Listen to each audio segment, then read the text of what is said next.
നമസ്കാരം.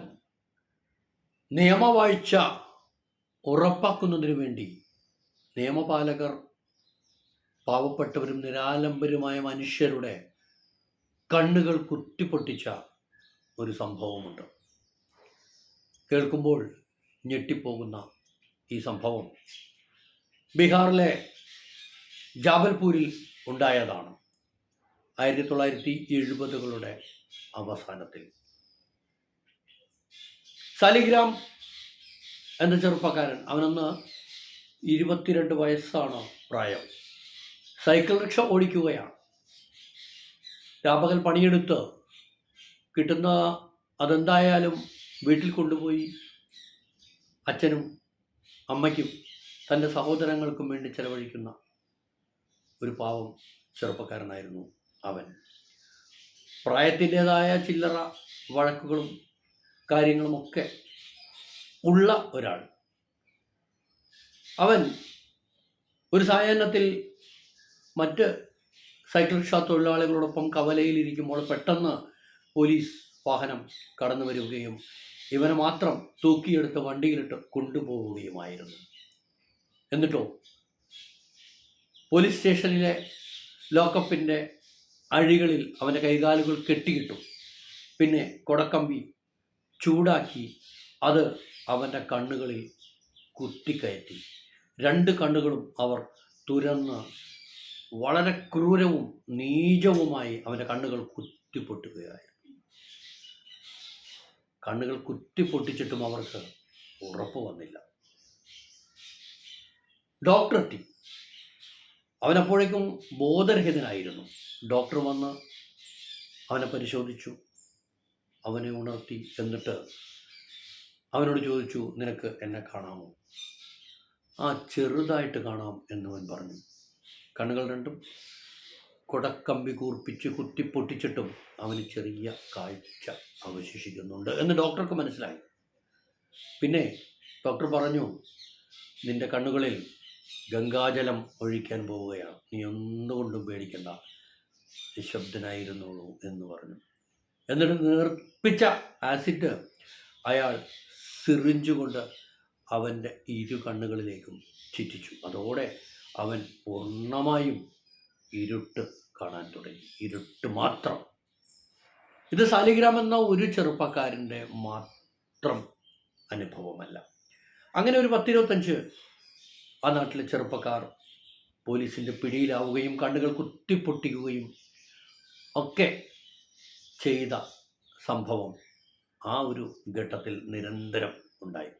18 വയസ്സിനും 40 വയസ്സിനും ഇടയിലൊക്കെ പ്രായമുള്ള ആളുകളെയാണ് അത്തരത്തിൽ പിടിച്ചു കൊണ്ടുപോയി കണ്ണ് കുത്തിപ്പൊട്ടിച്ച് അന്ധരാക്കുന്ന രീതി ബീഹാറിലെ ജാബൽപൂരിലെ പോലീസ് നടപ്പാക്കിയത്. അങ്ങനെ ഒരു ആശയം കൊണ്ടുവരുന്നത് അവിടുത്തെ പോലീസ് സൂപ്രണ്ടായിരുന്നു. ഭരണാധികാരികളുടെ കൂടെ ഒത്താശയോടെയാണ് ഇത് നടപ്പാക്കിയത്. അതിനവർ പറഞ്ഞ കാരണം, അക്കാലത്ത് ഈ ജാബൽപൂർ ഒരു ഇരുണ്ട പ്രദേശമായിരുന്നു. സൂര്യൻ അസ്തമിച്ചാൽ ഇരുണ്ടു പോകുന്ന പ്രദേശം എന്നത് മാത്രമല്ല, അവിടുത്തെ നാട്ടുവഴികളുമെല്ലാം ഇരുണ്ട പ്രദേശങ്ങൾ തന്നെയായിരുന്നു. അധികം ആൾ സഞ്ചാരമില്ലാത്ത കൊച്ചു കൊച്ചു റോഡുകളും ഒക്കെ ആയിരുന്നു. ആ തെരുവുകളിൽ എപ്പോഴെങ്കിലും ആരെങ്കിലുമൊക്കെ പോകുമ്പോൾ അവരെ കടന്നാക്രമിച്ച് അവരിൽ നിന്നും പണവും മറ്റും കവർന്നെടുക്കുന്ന സംഘങ്ങളുണ്ടായിരുന്നു, കൊള്ളക്കാരുണ്ടായിരുന്നു, കവർച്ചക്കാരുണ്ടായിരുന്നു. അവരെ അമർച്ച ചെയ്യുക, അതിന് വളരെ ബുദ്ധിമാനായ പോലീസ് സൂപ്രണ്ട്, ബുദ്ധി നോക്കണം അദ്ദേഹത്തിൻ്റെ, അയാൾ കണ്ടെത്തിയ ഒരു മാർഗമാണ് കുറച്ച് ഇങ്ങനെയുള്ള തെമ്മാടികളെ കണ്ടെത്തി അവരുടെ കണ്ണ് കുത്തിപ്പൊട്ടിക്കുക. അപ്പോൾ അത് കണ്ട് ഭയന്ന് മറ്റുള്ളവരും അടങ്ങിയിരിക്കും എന്നാണ് ഇയാൾ കണ്ടെത്തിയ ന്യായം. ഭരണാധികാരികൾ അതിനോട് യോജിക്കുകയായിരുന്നു. അങ്ങനെ ഒരു 10-25 പേരുടെ കണ്ണ് കുത്തിപ്പൊട്ടിക്കൽ അവർ നടപ്പിലാക്കി. പലരും ഒരു കുറ്റവും ചെയ്തിട്ടില്ലാത്ത സാധാരണക്കാരായിരുന്നു എന്നതാണ് സത്യം. ഈ മേൽപ്പറഞ്ഞ കൊള്ളക്കാരും പിടിച്ചുപറിക്കാരുമായവരൊക്കെ പോലീസിൻ്റെ കൂടി ഒത്താശയോടെ ഒക്കെയാണ് ഇതെല്ലാം നടത്തിക്കൊണ്ടിരുന്നത്. അതുകൊണ്ട് തന്നെ അവരാരും തന്നെ പിടിയിലായുമില്ല. ഈ സംഭവം അവിടെ മാത്രം ഒതുങ്ങി നിന്ന, പുറത്തറിയാതെ ഇരുന്ന ഒരു ബീഹാറിലെ കഥയായി മാത്രം അവശേഷിക്കുമായിരുന്നു.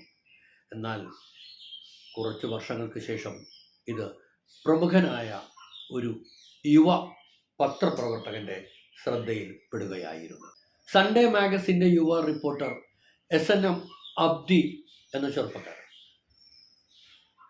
സൺഡേ മാഗസിൻ്റെ റിപ്പോർട്ടറായ SNM അബ്ദി എന്ന യുവാവാണ് ഒരുപക്ഷെ ഇന്ത്യയിലെ തന്നെ ആദ്യത്തെ അന്വേഷണാത്മക റിപ്പോർട്ടായി ഈ വിവരം പുറത്തു കൊണ്ടുവരുന്നത്. സൺഡേ മാഗസിനിൽ ഇത് വലിയ ന്യൂസ് സ്റ്റോറിയായി അവർ പ്രസിദ്ധീകരിക്കുന്നു.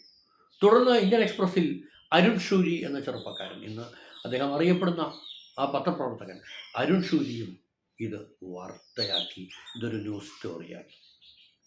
അങ്ങനെ ഇത് വലിയ ചർച്ചയാവുന്നു ഇന്ത്യയാകെ. 70കളുടെ അവസാനത്തിൽ നടന്ന സംഭവമാണ് എന്നോർക്കണം.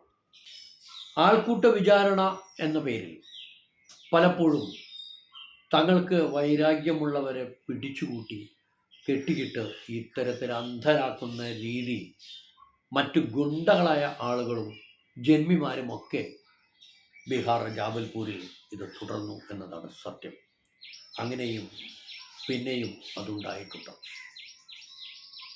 ഒടുവിൽ ഇത് വലിയ ചർച്ചയാവുമ്പോൾ മനുഷ്യാവകാശം എന്നതിൻ്റെ പേരിൽ വലിയ പ്രതിഷേധങ്ങൾ ഇന്ത്യയൊട്ടാകെയും ഇന്ത്യക്ക് പുറത്തും ഒക്കെ മാധ്യമങ്ങൾ ഉൾപ്പെടെ ഉയർത്തിക്കൊണ്ടുവരുമ്പോൾ ഇങ്ങനെ അന്ധരാക്കപ്പെട്ട മനുഷ്യർക്ക് ചെറിയ ചെറിയ സഹായങ്ങൾ മാസം തോറും നൽകാൻ തീരുമാനിക്കുന്നു.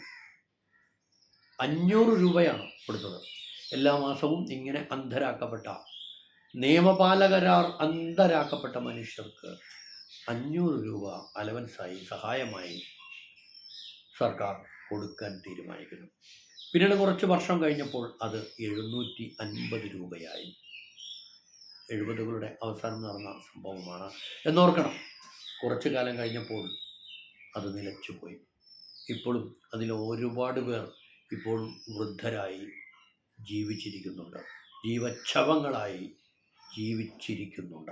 ബ്ലൈൻഡിങ് ക്യാമ്പയിൻ എന്ന ഈ ക്യാമ്പയിൻ, ഈ ക്രൂരമായ നടപടി ഇന്ത്യ ചരിത്രത്തിൽ ഏറെ ഒളിച്ചു വയ്ക്കപ്പെട്ട, അധികമാരും അറിയാത്ത ഒരു സംഭവമായി മാറിയിരിക്കുന്നു.